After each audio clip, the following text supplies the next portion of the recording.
15 April 2026 या दिवशी आहे स्वामी महाराजांची पुण्यतिथी बघा. आणि पुण्यतिथीनिमित्त श्री गुरुचित्र या ग्रंथाचा सप्ताह सुरू होत आहे. 9 एप्रिल 2026 या दिवशी पारायणला सुरुवात होत आहे. 15 एप्रिल 2026 या दिवशी स्वामींची पुण्यतिथी आहे, तर त्या दिवशी पारायणची सांगता होत आहे, म्हणजेच उद्यापन येत आहे. तर ह्या 7 दिवसामध्ये गुरुचरित्राचं पारायण आपण कसं करायचं आहे, ज्या महिलांना घरामध्ये पूजा मांडणी करून पारायण करायचं असेल तर त्यांनी पारायण कसं करायचं आहे, किंवा सामूहिक पैदल आपल्याला पारायण करायचं तर कसं करायचं आहे, घरामध्ये पूजा मांडणी कशी करायची, ज्या दिवशी आपण पारायणला सुरुवात करणार त्याच्या आदल्या दिवशी आपल्याला कोणत्या गोष्टी करायच्या असतात, पारायणच्या 7 दिवसामध्ये आपल्याला कोणत्या अशा नियमाचं पालन करायचं आहे, याविषयी संपूर्ण माहिती तुम्हाला आजच्या व्हिडिओमध्ये मिळेल. तर तुम्ही हा व्हिडिओ कुठेही स्किप न करता व्हिडिओ शेवटपर्यंत बघा. तुम्ही जर माझ्या चॅनलवर नवीन असाल तर चॅनलला लाईक करा, शेअर करा, हाईप करा आणि नक्की सबस्क्राईब करा. चला तर आता व्हिडिओला सुरुवात करूया. सर्व स्वामी सेवेकरांना श्री स्वामी समर्थ. तर तुमचं प्रियालयचे चॅनलमध्ये अगदी मनापासून स्वागत आहे. आपल्या स्वामी महाराजांची पुण्यतिथी आता जवळ आली आहे बघा. आणि पुण्यतिथीनिमित्त आपण ज्या पण आधी सेवा करत असतो त्या खूप उच्च कोटीच्या सेवा असतात. पुण्यतिथीनिमित्त बघा 7 दिवसाचं गुरुचरित्राचं पारायणला आता सुरुवात होत आहे. वर्षातून 2 पारायण असतात बघा. एक पारायण जे असतं ते दत्त जयंतीनिमित्त आपण 7 दिवसाचं पारायण करत असतो, आणि एक पारायण असतं ते स्वामी महाराजांच्या पुण्यतिथीनिमित्त आपण पारायण करत असतो. तर अशी वर्षातून 2 पारायण येत असतात. पुण्यतिथीनिमित्त बघा केंद्रामध्ये लाखो भक्तदल सामूहिक पद्धतीनं गुरुचरित्राच्या पारायणला बसलेले असतात. तर आपल्याला जर शक्य असेल तर नक्कीच सामूहिक पैठण करण्याचा प्रयत्न करा. पण काही महिलांना केंद्रामध्ये मठामध्ये जाणं शक्य नसेल पारायण करण्यासाठी, तर त्यांनी घरीसुद्धा अगदी साधी सोपी पूजा मांडणी करून सुद्धा घरामध्ये पारायण करू शकता. तर आता पहिल्यांदा मी तुम्हाला सांगते की गुरुचरित्र या ग्रंथाचं पारायण जी पण व्यक्ती करते ना ती खूप नशीबवान असते बघा. तुमच्या आयुष्यात एखादी जर तुमची गोष्ट आहे बघा, तुम्हाला आर्थिक पैशाचे प्रॉब्लेम आहेत, किंवा तुमचं काही काम अडलेलं नडलेलं आहे तुमच्या आयुष्यामध्ये, जी पण अडचणी जी पण संकट असतात, किंवा तुमची खूप मनापासून एखादी गोष्ट मिळवण्याची इच्छा आहे, तर नक्कीच तुम्ही गुरुचरित्र ह्या ग्रंथाचं नियमाचं पालन करून पारायण नक्कीच करा एकदा तरी. बघा तुमची मनोकामना इच्छा नक्कीच दत्त महाराज स्वामी महाराज नक्कीच पूर्ण करतील. आणि ह्या ज्या दिवसांमध्ये आपण ज्या सेवा करत असतो बघा आधी, तर त्यावेळेला ना दत्त तत्व आणि स्वामी तत्व हे खूप जास्त प्रमाणात सामावलेलं असतं पृथ्वी तलावर. आणि ज्या घरामध्ये स्वामी महाराजांची दत्त महाराजांची सेवा होते, गुरुचरित्र या ग्रंथाचं पारण होतं, त्या घरामध्ये सूक्ष्म स्वरूपात आपले स्वामी महाराज नक्कीच असतात.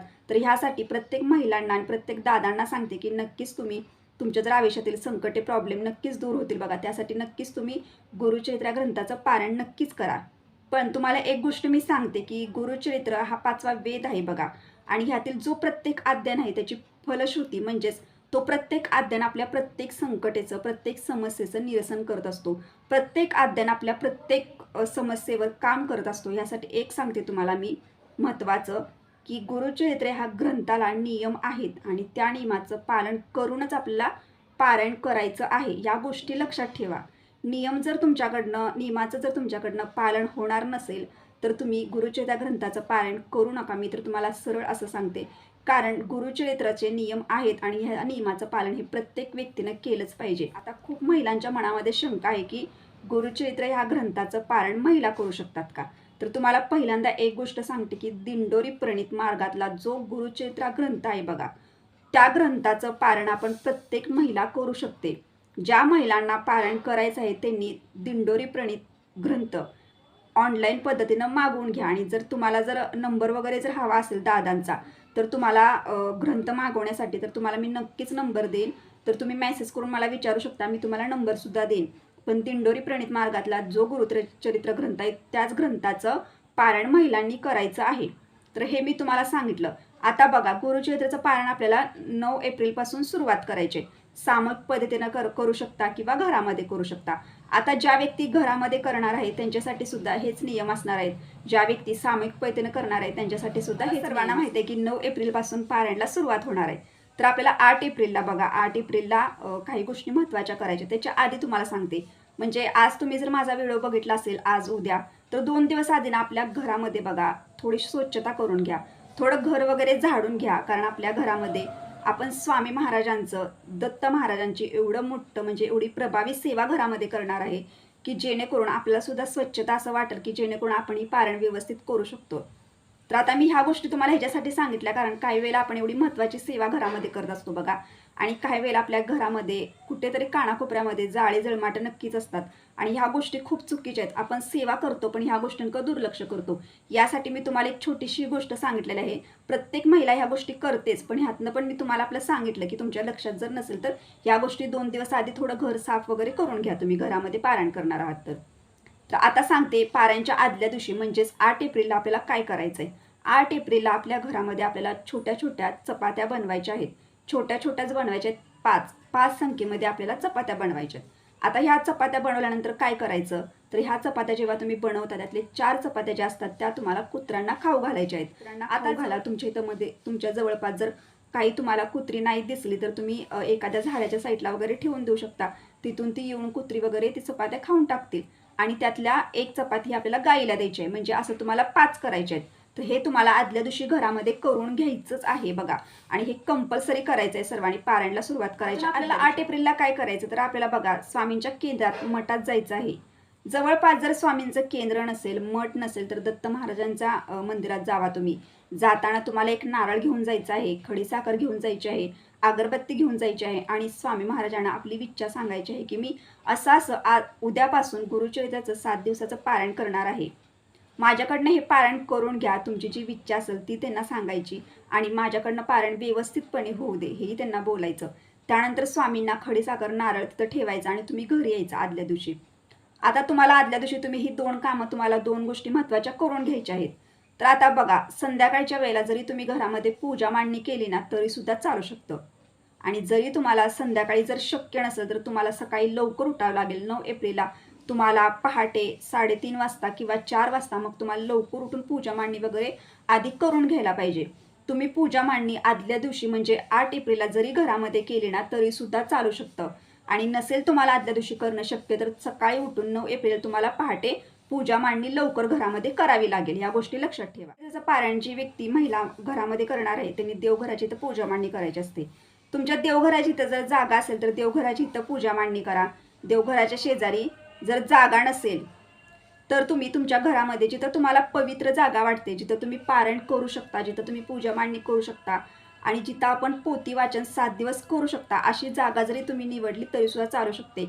पण एक गोष्ट लक्षात ठेवायची आहे की तुम्हाला 7 दिवस पूजा मांडणी हलवायची नसते, आणि 7 दिवस आपल्याला गुरुचरित्र ग्रंथ हलवायचा नसतो. या गोष्टींची काळजी घेऊनच तुम्ही पूजा मांडणी करा.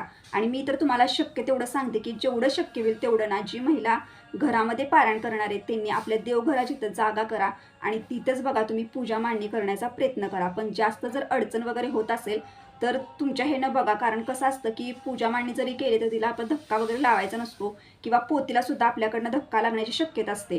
या सर्व गोष्टींची काळजी घ्या घरामध्ये, त्यानंतर पूजा मांडणी करा. सकाळी लवकर उठायचं तुम्हाला. 3-4 वाजता तुम्ही उठून पूजा मांडणी करू शकता घरामध्ये. तर उठल्यानंतर जी काय असतील ती कामं महिलांनी करून घ्यायची. त्या दिवशी पारायणला सुरुवात आपण करणार आहोत. आंघोळ वगैरे झाल्यानंतर आपल्या सर्व देवांना आपला अभिषेक करून घ्यायचा आहे. आता तिथं आपल्याला पूजा मांडणी करायची. पूजा मांडणी करत असताना आपल्या घरामध्ये जो चौरंग असतो बघा, तो चौरंग घ्यायचा. त्या चौरंगावरती लाल कापड किंवा पिवळ्या रंगाचं कापड आपलं हांतरायचं आहे. आता तुमच्या घरामध्ये स्वामींची जर मूर्ती असेल तर मूर्ती तुम्हाला मध्यभागी ठेवायची आहे.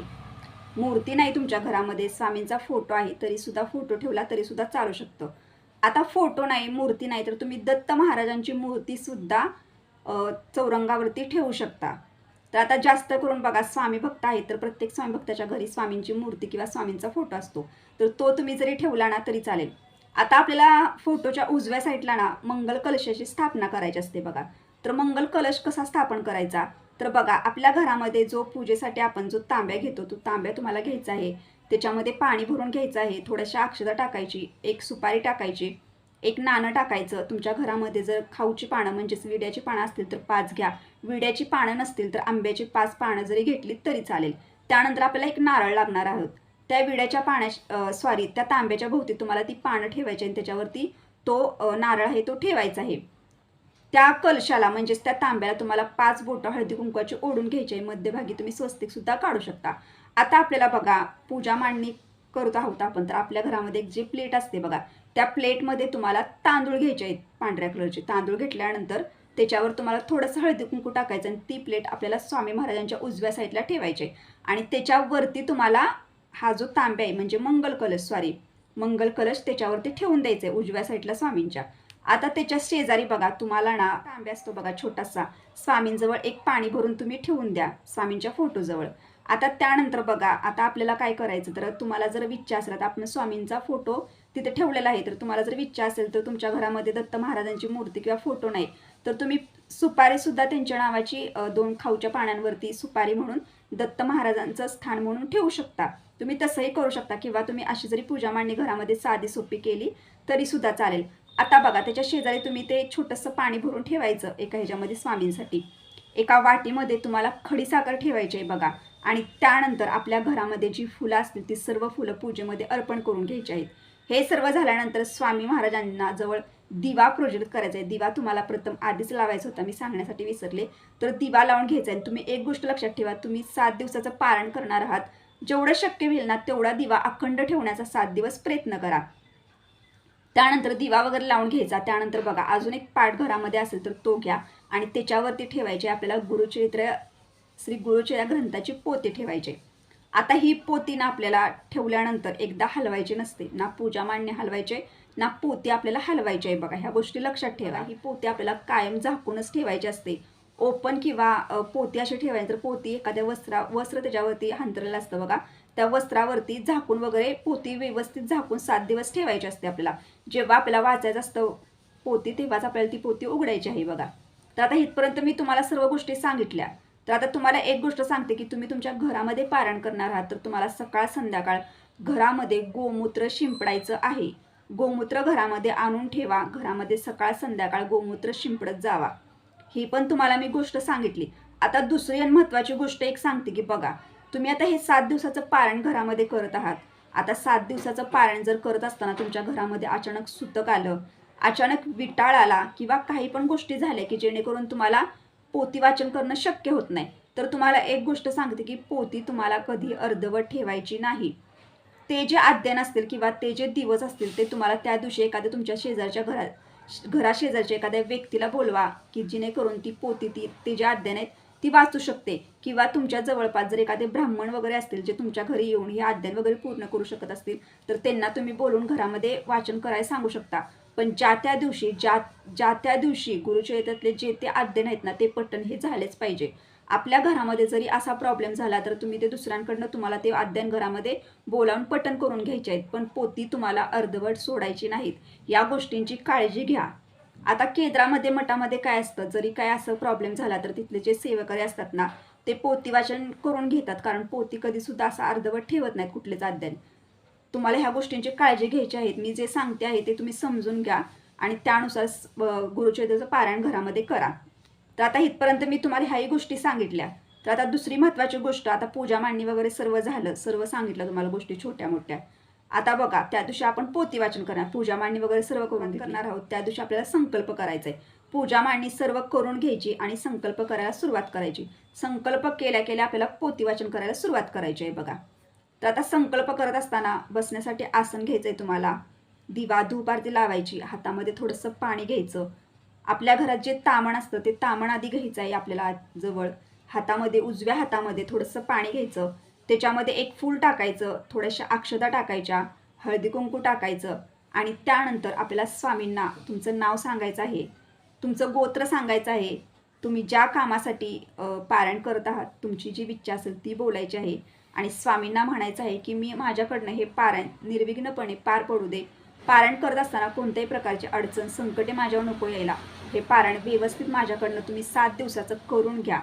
हे सर्व स्वामींना बोलायचं. तुमची इच्छासुद्धा स्वामींना बोलायची आणि त्यानंतर हातामधलं जे पाणी असतं ते तामणामध्ये सोडून द्यायचं आहे. आता तामणामध्ये संकल्प केलेलं जे पाणी असतं ते तुळस सोडून इतर झाडांना आपल्याला अर्पण करायचं. झाल्यानंतर आपल्याला पोथी वाचनाला सुरुवात करायची आहे घरामध्ये. पहिल्या दिवशी किती अध्ययन पठण करायचे, दुसऱ्या दिवशी किती अध्ययन पठण करायचे, तिसऱ्या दिवशी किती अध्ययन पठण करायचे, असे 7 दिवसाचे अध्ययन जे असतात ते पहिल्याच पानावरती दिलेले आहेत बघा गुरुचरित्र ग्रंथाच्या. तर पहिल्यांदा आपल्याला स्वामी स्थवन नित्यसेवेच्या पुस्तकात आहे ते पठण करून घ्यायचं. त्यानंतर आपल्याला एक माळ स्वामींचे नामस्मरण करायचं. त्यानंतर आपल्याला एक माळ गायत्री मंत्राचं पठण करायचं आणि त्यानंतर तुमचे अध्ययन जे असतील ते पठण वाचायला सुरुवात करायची. तर आता हे तुम्हाला दररोज करायचं आहे बघा. हे सर्व स्वामी स्थवन, एक माळ गायत्री मंत्र, स्वामींचे एक माळ मंत्र हे आपल्याला दररोज करायचं आणि त्यानंतर आपले जे जे अध्यान आहेत ते घरामध्ये पठण करायला सुरुवात करायची. असं आपल्याला 7 दिवस करायचं आहे. तर आता पहिल्यांदा सांगते की गुरुचरित्राचं पारायण आपण कधी म्हणजे गुरुचरित्र जे पारायण करत असतो बघा ते आपण कधी वाचन करू शकतो. तर पहाटे तुम्ही 4 वाजल्यापासून पोथी वाचन करू शकता ते सायंकाळी 4 पर्यंत वाचन करू शकता बघा. शक्य होईल तेवढं पोथी वाचन करण्याची वेळ एकच ठेवा आणि शक्य होईल तेवढे पोथी वाचन म्हणजेच गुरुचरित्राचे ग्रंथाचे अध्ययन हे सकाळीच पठण करा बघा. 12 ते 12:30 मध्ये आपल्याला पोथी वाचन करायचे नसते. ही स्वामी महाराजांची भिक्षेची वेळ असते, दत्त महाराजांची. या गोष्टींची काळजी घ्या आणि त्यानंतर तुम्ही घरामध्ये पोथी वाचन करा. चुका करू नका, कारण गुरुचरित्र हा 5वा वेद मानला गेला आहे पारायण. आणि जेवढं तुम्ही चुका न करता व्यवस्थित अगदी लक्षपूर्वक पारायण करणार तेवढं तुम्हाला ह्या पारायणचं फळ हे नक्कीच स्वामी महाराज दत्त महाराज नक्कीच देणार बघा. तर अशा पद्धतीने आपल्याला पारायण घरामध्ये करायचं आहे बघा. तर आता दुसरी एक गोष्ट सांगते बघा की गुरुचरित्राचं पारायण आपण करतो तर त्यावेळेला तुम्हाला एक गोष्टी लक्षात ठेवायचे. संध्याकाळच्या वेळेला ना तुम्हाला घरामध्ये विष्णू सहस्रनामाचं पठण हे कंपल्सरी करायचं आहे. धार्मिक ठिकाणी तुम्हाला एक छोटंसं पुस्तक मिळेल विष्णू सहस्रनाम. तर हे आपल्याला दररोज संध्याकाळी दिवा धुपारती लावायचे सायंकाळच्या वेळेला आणि विष्णू सहस्रनामाचं पठण हे करायचंच आहे. आपल्याकडनं दिवसभरामध्ये पोथी वाचन करताना किंवा काही पण चुका ह्या घडत असतात. ह्या चुका आपल्याकडनं घडलेल्या असतात. त्यासाठी आपल्याला सायंकाळच्या वेळेला विष्णू सहस्रनामाचं पठण करायचं आहे. केंद्रामध्ये मठामध्ये जे सेवेकरी असतात ते सर्व जे बसलेले असतात त्यांच्या ते माईकवरून बोलत असतात आणि सर्व जे भक्त असतात ते ऐकत असतात. म्हणजे ह्या सर्व सेवा ह्या केंद्रामध्ये करून घेतल्या जातात. आणि तुम्ही जर घरी करत असाल तर तुम्हाला न चुकता घरामध्ये विष्णू सहस्रनामाचं सायंकाळी पठण करायचं हे पण लक्षात ठेवा. जरी तुम्हाला काही गोष्टी लक्षात आल्या नसतील तर तुम्ही कमेंटमध्ये मला विचारू शकता. मी तिथं तुम्हाला रिप्लाय करण्याचा प्रयत्न करेन. तर आता इथपर्यंत मी तुम्हाला सांगितलं. तर आता तुम्हाला ह्याचे नियम आहेत बघा जे महत्त्वाचे त्याविषयी सांगते. तर नियम खूप महत्त्वाचे आहेत आणि ह्या नियमाचं पालन प्रत्येक महिलेनं प्रत्येक दादाने नक्की करा आणि तुम्ही गुरुचरित्राचं ग्रंथाचं पारायण करा. मी ह्याच्यासाठी बोलत आहे कारण बघा काही वेळेला ना काही व्यक्ती अशा असतात की ते 7 पारायण करतात, खूप पारायण जास्त करतात पण त्यांना पारायणचा अनुभव हा येत नाही. का येत नाही तर पारायण करत असताना त्यांच्याकडनं काहीतरी अशा चुका झालेल्या असतात बघा. आणि हे साक्षात इतका महत्त्वाचा ग्रंथ आहे ना की जेव्हा आपण ह्या पोथीचं वाचन करत असतो ना तेव्हा आपले स्वामी महाराज दत्त महाराज हे सूक्ष्म स्वरूपात आपल्या समोर असतात. ते आपलं वाचन ऐकत असतात. यासाठी तुम्हाला सांगते की हा खूप महत्त्वाचा ग्रंथ आहे. या ग्रंथाचं पारायण करत असताना नियम अटींचं पालन करा. तुम्ही जेव्हा नियम अटींचं पालन करून व्यवस्थित पारायण करणार ना त्यावेळेला तुमची एक जरी तुमच्याकडनं पारायण झालं ना एकच तरी सुद्धा तुमची इच्छा मनोकामना पूर्ण होणार बघा. यासाठी मी तुम्हाला सांगते. काही भक्तांना अजून सुद्धा पारायण केल्यानंतर अनुभव येत नाही ते ह्याच्यासाठीच येत नाही कारण त्यांनी पारायण तर करत असतात पण नियमांचं त्यांच्याकडनं नियम काही पाळायचे राहतात किंवा काही अशा छोट्या मोठ्या चुका होत असतात त्यांच्याकडनं म्हणून त्यांना पारायण केल्याचं फळ मिळत नाही किंवा अनुभव येत नाही. पण तुम्ही जर अशा पद्धतीनं व्यवस्थित जर लक्षपूर्वक चुका टाळल्या आणि व्यवस्थित नियमाचं पालन केलं तर नक्कीच तुम्हाला बघा एक जरी पारायण तुम्ही केलं ना तरी सुद्धा तुम्हाला स्वामी महाराज अनुभव नक्कीच देतील. तर आता नियम बघूयात आपण कोणते आहेत. तर पहिला नियम आहे बघा 7 दिवसाचं पारायण तुम्ही तुमच्या घरामध्ये करणार आहात किंवा सामूहिक पद्धतीनं करणार आहात त्यांच्या सर्वांसाठी हे नियम आहेत. घरामध्ये मांसाहारी कडकडीत बंद करायचे. आपल्या घरामध्ये 7 दिवस मांसाहारी पदार्थ बनवायचे नाहीत. हा नियम आहे आणि प्रत्येक व्यक्तीच्या घरातील व्यक्तींना सुद्धा मी सांगते जर एखादी व्यक्ती जर मनापासून श्रद्धेनं जर पारायण करायचं असेल तिची जर इच्छा असेल तर नक्कीच तुम्ही तिला सहकार्य करा आणि घरामध्ये 7 दिवस मांसाहारी पदार्थ बनवू नका. होईल तेवढं शुद्ध शाकाहारी पदार्थ खाण्याचा प्रयत्न करा. तर हा एक नियम आहे बघा आणि कंपल्सरी नियम आहे. खूप महत्त्वाचा नियम आहे. प्रत्येकाने ह्या नियमाचं पालन करा. दुसरा नियम आहे की आपल्याला परान्न टाळायचं आहे बघा. या दिवसांमध्ये तुम्हाला परान्न खायचं नाही. तर परान्न म्हणजे काय तर घराशेजारच्या व्यक्तींचं अन्न खायचं नाही. त्यांनी बनवलेलं काही जेवण असेल त्यांच्या घरी जाऊन खायचं नाही किंवा आपले नातेवाईक असतात त्यांच्या घरी जाऊन आपल्याला जेवण जेवायचं नाही. आपल्या घरामध्ये आपली आई मुलगी बहीण जे पण काही बनवते ते आपल्याला घरामध्ये जेवण जेवायचं आहे. इतर ठिकाणी तुम्ही लग्न समारंभासाठी जरी गेला ह्या दिवसांमध्ये शक्यतो जाणं टाळा. जरी तुम्हाला जायला लागलं जवळपासचं लग्न असलं तर तुम्ही तिथं जावा पण तिथलं जेवण वगैरे काही तुम्ही जेवू नका. परान्न टाळा कारण परान्नाचे दोष हे लागतात. आपण एवढी चांगली सेवा करत आहोत, आपण एवढं पारायण करत आहोत तर परान्न नक्कीच टाळा. परान्न खायचं नाही. हा एक नियम. तिसरा नियम, तुम्हाला ब्रह्मचर्याचं पालन घरामध्ये करायचं आहे. हा पण एक नियम आहे. आता अजून नियम बघा. आता झोपायचं कसं? काही व्यक्तींचे खूप प्रश्न असतात. तर तुम्हाला सरळ सांगते की तुम्हाला 7 दिवसाचं पारायण करणार आहे. तर तुम्हाला धुतलेली जे पण वस्त्र असतं, म्हणजे धुतलेलं वस्त्र म्हणजे धुतलेली जी आपल्या घरामध्ये सतरंजी असेल बघा, ती सतरंजी तुम्ही फरशीवरती हांतरून त्याच्यावरती झोपू शकता. पण तुम्हाला बेडवरती, गादीवरती झोपायचं नाही. हा नियम तुम्हाला पाळायचाच आहे. किंवा काही वेळेला तुम्ही असंही करू शकता की बेडवर जर गादी असेल तर ती गादी तुम्ही काढून ठेवू शकता आणि त्याच्यावरती जरी धुतलेली सतरंजीची असेल ती हांतरून जरी तुम्ही झोपला तरीसुद्धा चालेल, पण आपला गादीवरती झोपायचं नाही. हा पण एक नियम आहे बघा. आता हे नियम सर्व मी तुम्हाला सांगितले. अजून दुसरा नियम, तर समजा जर चुकून जरी ह्या पारायणच्या दिवसामध्ये तुम्हाला तुमच्या नातलेगामध्ये किंवा जवळपासच्या कुठे जरी तुम्हाला 10व्याला 13वाला जर जावं लागलं तर शक्य होईल तेवढं टाळा, जायचं नसतं पारायणच्या कालावधीमध्ये. तुम्हाला जरी जावं लागलं तर तुम्ही घरातल्या एखाद्या दुसऱ्या व्यक्तीला पाठवा तिथं, पण तुम्ही स्वतः जाऊ नका. या गोष्टी कंपल्सरी आहेत. हे नियम कंपल्सरी आहेतच आणि ह्या नियमाचं पालन करूनच आपल्याला गुरुचरित्राचं पारायण घरामध्ये करायचं आहे. सकाळ संध्याकाळ घरामध्ये गोमूत्र शिंपडायचं आहे. तुम्ही घरामध्ये तुमच्या जेवढं तुम्हाला प्रसन्न वातावरण ठेवता येईल तेवढं ठेवा आणि मनापासून श्रद्धेनं पोथी वाचन करा. पोथी वाचन करत असताना महिलांसाठी खास करून मी सांगते, तुमच्या कपाळाला कुंकू हे असावे, हातामध्ये हिरव्या बांगड्या असाव्या आणि साडी घालूनच तुम्ही पारायण करण्याचा प्रयत्न करा. महिला आणि मुली जर पारायण करत असेल तर त्यांनी, जरी त्यांना आवड असेल तर ते साडी घालू शकता. जरी मुलींनी नाही साडी घातली, ड्रेस घातला ओढणीचा तरीसुद्धा चालू शकतं. पण कपाळाला कुंकू आणि हातामध्ये हिरव्या बांगड्या प्रत्येक महिलेनं ठेवायच्या आहेत. तर अशा पद्धतीने तुम्ही घरामध्ये पारायण करू शकता. 7 दिवसाचं खूप महत्त्वाचं पारायण आहे बघा. खूप जणांची अडलेली नडलेली कामं पूर्ण झालेले. अगदी साक्षात दत्त महाराजांनी, स्वामी महाराजांनी त्यांना आशीर्वाद दिलेला आहे. त्यांच्या आयुष्यात सुख समृद्धी आलेली आहे बघा. खूप महत्त्वाचं हे गुरुचरित्राचं पारायण आहे. तिला नैवेद्य अर्पण करायचं. सकाळी एखाद्या फळाचा दाखवा, संध्याकाळी एखाद्या फळाचा नैवेद्य अर्पण करा, सकाळी खडीसाखर दाखवा, सकाळ संध्याकाळ तुम्ही नैवेद्य अर्पण करायचं आरती करून तुम्हाला. तर आता ह्या दिवसामध्ये बघा, कुणाचा सोमवार आला, कुणाचा मंगळवार आला, कुणाचा उपवास जर आला तर तुम्हाला फळ आहार घेऊन उपवास करायचा आहे. निरंकार राहून पोथी वाचन करायचे नाही.